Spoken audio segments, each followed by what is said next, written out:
are plugs under there that I'm pretty sure are going to break, and I will probably just contact cement it down when we're done, or run some screws through the bottom into what's left of the fittings.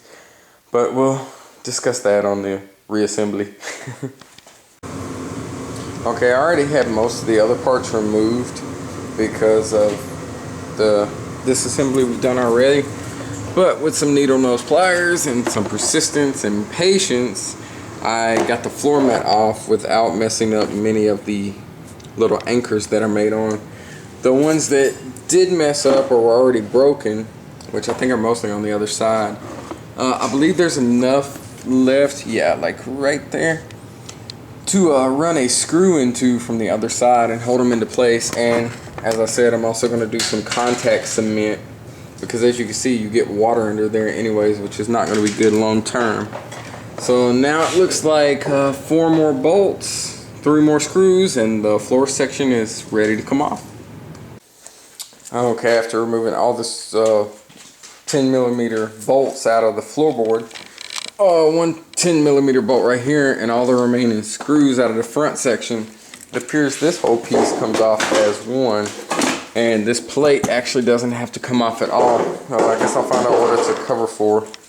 You have to excuse my dog making noise. I'll find out what that's a cover for when I remove the floorboards. It looks like that floorboard piece comes off for a foot brake adjustment. Because, yeah. So if you ever have to adjust your foot brake, you know what you have to do. As you can see, the bike is mostly bare bones now. We have the one front section and headlight assembly to remove, and we are done. And we're ready to start stripping it and painting it, which I'm not going to make a video of because it's not going to be pretty. Okay. So you have 6 screws to take the fender well here away from the side panels before you pull them off. I do believe this whole front needs to come off as one section, but I have to get the wipers loose first. So, and I don't have a socket quite that size, I mean a ratchet quite that size. So I may end up just taking the side panels off separately, which is also going to be hard, so we'll see how this goes. Okay, figured it out. These just pull out. Here are 2 nuts you have to take off, and then loosen these nuts and take those off, and there you go. You can pull it straight through. And there are only 2 screws holding the side, or 1 screw really holding the side section on, right here and right there, because it's so rigid from everything else being hooked to it. That's all it really needs. So pull those off, get it off around the headlight assembly, and looks like we'll be done. Okay, so we got all those off. Got the 2 big nuts and the 2 smaller ones off the front. Disconnected the windshield washer fluid line. And now should take those 2 screws off, and this whole assembly should pull forward. Okay, and I was correct. Those 2 screws, and it pulled completely forward, and there we are.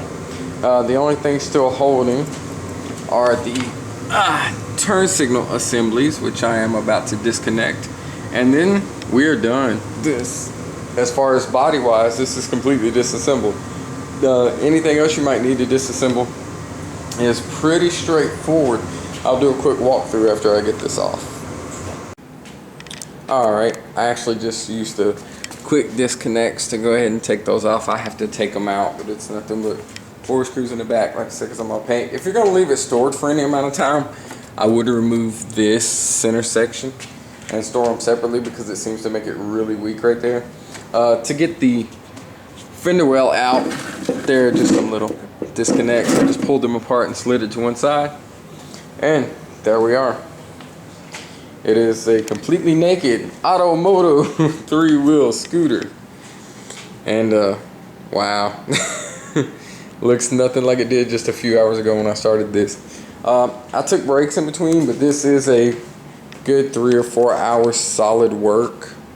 There's a lot to this, and help would be nice. I did it mostly by myself. My wife gave me a hand on a few hard parts. I could have gotten them by myself, but I wouldn't suggest it if you don't have to. So I'm going to take this thing out for a quick ride while it's bare. I just want to see what it's like. I'll let you guys know what's up. If I'm bloody in my next video, you know it's not good. So there's the disassembly. As soon as we get it painted, it'll be a few days. I'll put up a reassembly video. Hopefully everything goes easy.